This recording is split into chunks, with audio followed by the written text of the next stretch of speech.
Shalom pagi, bersama tundukkan kepala, pejamkan mata sejenak.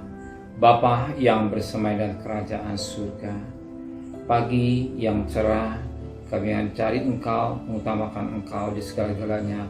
Maka kami adakan mesbah pribadi, mesbah keluarga. Kami naikkan pujian pada Bapa di surga. Kami rindu untuk mendengarkan renungan firman-Mu, sekalipun firman-Mu singkat, tapi firman ini menjadi berkat buat kami. Sucikan hati pikiran kami, dan kami juga menunaikan doa syafaat kepada Tuhan. Haleluya. Amin. Shalom pagi. Mari sama-sama kita akan membaca firman Tuhan. Matius pasal 11. Matius pasal 11 ayat pertama sampai ayat 19. Matius pasal 11 ayat pertama sampai 19. Setelah Yesus selesai berpesan kepada ke-12 muridnya, pergilah ia dari sana untuk mengajar dan beritakan Injil di dalam kota-kota mereka. Di dalam penjara Yohanes mendengar tentang pekerjaan Kristus, lalu menyuruh murid-muridnya bertanya pada Yesus, "Engkaukah yang akan datang ini dan haruskah kami menantikan orang lain?" Yesus menjawab mereka, "Pergilah, katakanlah kepada Yohanes apa yang kamu dengar dan apa yang kamu lihat. Orang buta melihat, orang lumpuh berjalan, orang kusta menjadi tahir, orang tuli mendengar, orang mati bangkitkan, dan pada orang miskin diberitakan kabar baik. Dan berbahagia orang yang tidak menjadi kecewa dan menolak aku." Setelah murid-murid Yohanes pergi, mulai Yesus berbicara kepada orang banyak itu tentang Yohanes. "Untuk apakah kamu pergi ke padang gurun, melihat bulu yang digoyangkan angin kian kemari? Atau untuk apakah kamu pergi melihat orang yang berpakaian halus? Orang yang berpakaian halus itu tempatnya di istana raja. Jadi, untuk apakah kamu pergi melihat nabi? Benar, dan aku berkata kepadamu, bahkan lebih daripada nabi, karena tentang dia ada tertulis, lihatlah, aku menyuruh utusanku mendahului engkau, ia akan mempersiapkan jalanmu di hadapanmu. Aku berkata kepadamu, sesungguhnya di antara mereka yang dilahirkan oleh perempuan tidak pernah tampil seorang yang lebih besar daripada Yohanes Pembaptis. Namun yang terkecil dalam kerajaan surga lebih besar daripada. Sejak tampil Yohanes Pembaptis hingga sekarang kerajaan surga diserong dan orang yang menyerong yang mencoba menguasainya. Sebab semua nabi dan kitab Taurat berbuat hingga tampillah Yohanes.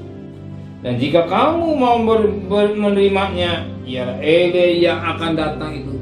Siapa bertingkah hendaklah ia mendengar, dengan apa akan kupamakan angkatan ini? Mereka itu sumpama untuk anak-anak duduk di pasar dan berseru kepada teman-temannya, "Kami meniup seruling bagimu, tetapi kamu tidak menari. Kami menyanyikan kidung duka, tetapi kamu tidak berkabung." Karena Yohanes datang, ia tidak makan dan tidak minum, dan mereka berkata, "Ialah rasukan setan." Bila anak manusia datang, ia makan dan minum, dan mereka berkata, "Lihatlah, ia seorang pelahap dan pemilu, sahabat pemungut cukai dan orang dosa." Tapi hikmat Allah dibenarkan oleh perbuatannya. Puji Tuhan, satu mutiara yang indah. Kita perhatikan firman Tuhan sangat baik sekali buat kita. Kita perhatikan pada ayat 15 saja. Siapa bertelinga hendaklah ia mendengar. Siapa bertelinga hendaklah ia mendengar. Kenapa kita firman Allah berkata, siapa yang bertelinga hendaklah mendengar? Telinga adalah alat untuk mendengar. Telinga adalah alat untuk mendengar. Kalau tanpa telinga orang tidak bisa mendengar. Maka tapi saya, kenapa demikian? Sebab firman Allah berkata pada ayat 17, "Kamu niup seruling bagimu, tetapi kamu tidak menari. Kami nyanyikan kidung duka, tapi kamu tidak berkabut. Tidak peduli, tidak mau mendengar." Berapa banyak manusia ketika kesempatan untuk mendengar firman Allah, dia tidak peduli, bahkan cuek. Bahkan firman Allah mengatakan upah dosa maut, tapi cuek.